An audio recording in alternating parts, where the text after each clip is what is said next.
This short video shows you how to use the indicator not bare ground when using Checking for Change, a practical guide to checking whether sites newly managed for conservation are on track to improve. Now, you may be accustomed to measuring bare ground. We use not bare ground because it's actually easier to interpret the numbers. You're looking for an increase in not bare ground over time. So here's the start peg for my survey line, and step 0 is when I put my foot directly against it. So if you look down at my foot, you'll see I've marked my boot with a nice white stripe and even a little arrow at the end so that I can look directly down at the ground underneath that arrow. And what I see is some plants and some litter, and so that is not bare ground.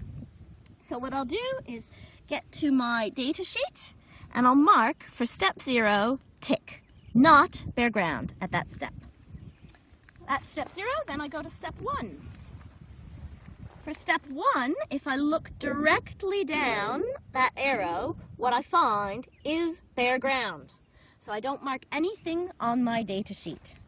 Then I go to step 2.